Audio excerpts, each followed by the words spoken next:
tombol lonceng notifikasi agar tidak ketinggalan video terbaru dari kami.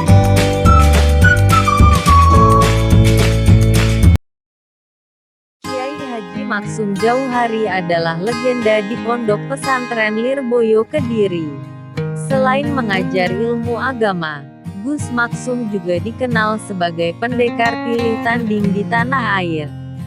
Meski jasadnya telah wafat pada tanggal 21 Januari tahun 2003 silam, nama Gus Maksum masih disebut banyak orang hingga sekarang.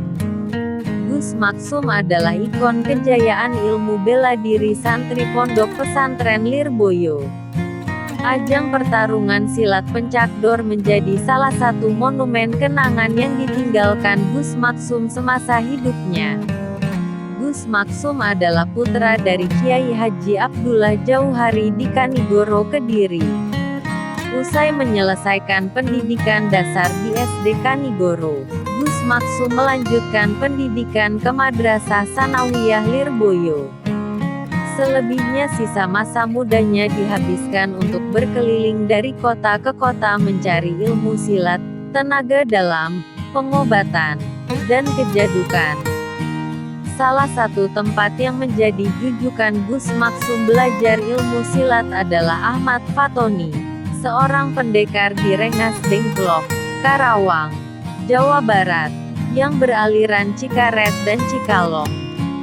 Di luar itu, Gus Maksum juga berburu ilmu kepada sejumlah kiai di Kediri, Blitar, dan Cirebon.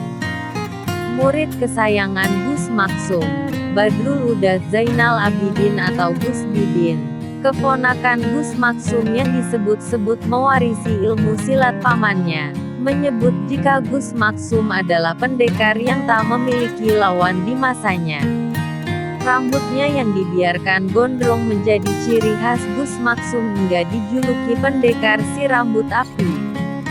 Konon rambut beliau bisa menjadi api, kata Gus Bidin. Media massa nasional kala itu pernah menulis pernyataan Gus Maksum yang menantang semua dukun santet untuk menyantet dirinya. Dan beberapa santri menyebut upaya penyantetan kepada Gus Maksum selalu gagal. Segala macam ilmu hitam tak akan mempan kepada dirinya.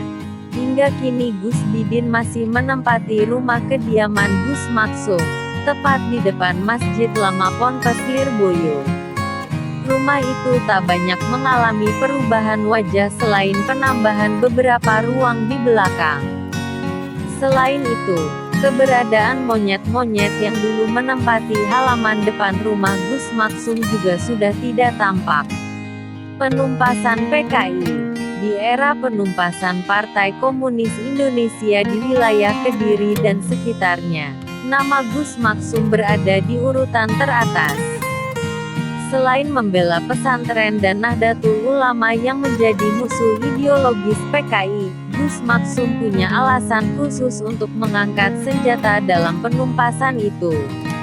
Pondok pesantren milik ayahnya di Kanigoro, Kecamatan Keras, Kabupaten Kediri pernah diserbu oleh massa PKI.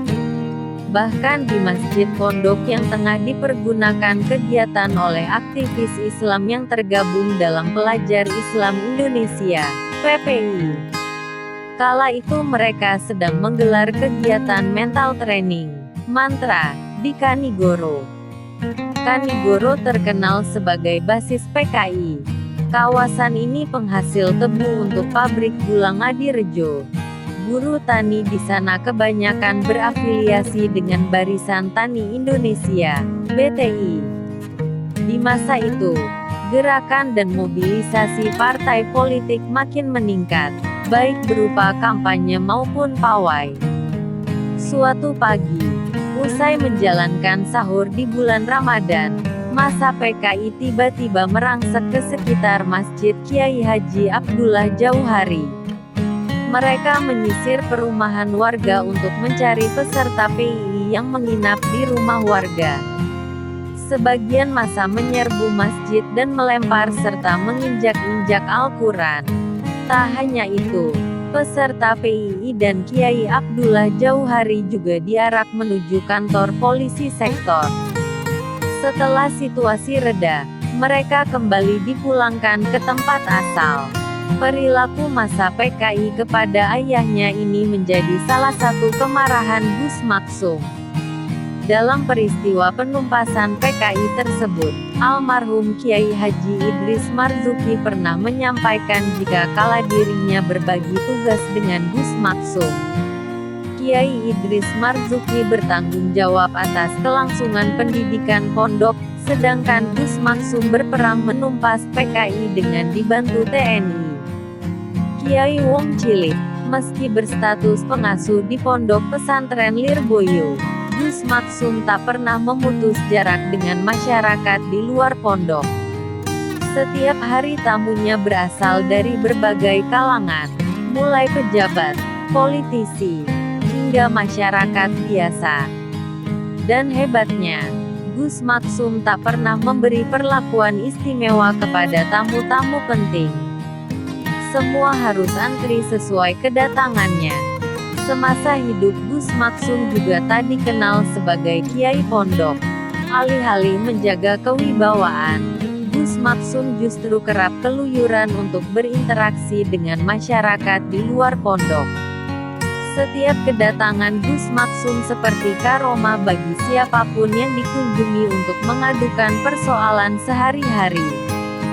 Mulai usaha bangkrut, terlilit hutang, punya musuh, konflik rumah tangga, suami penjudi, dan lain sebagainya berkelindan di tangan Gus Maksum.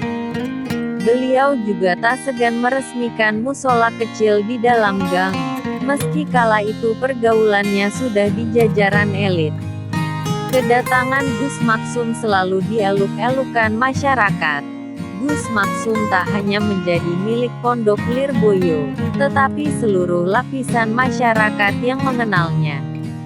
Tradisi pencakdor, perang tanding antar sesama pesilat adalah salah satu metode pengajaran Gus Maksum kepada santrinya. Untuk menguji tingkat penguasaan jurus yang diajarkan, Gus Maksum meminta mereka untuk perang tanding. Jadi itu semacam ujian, kata Gus Bidin.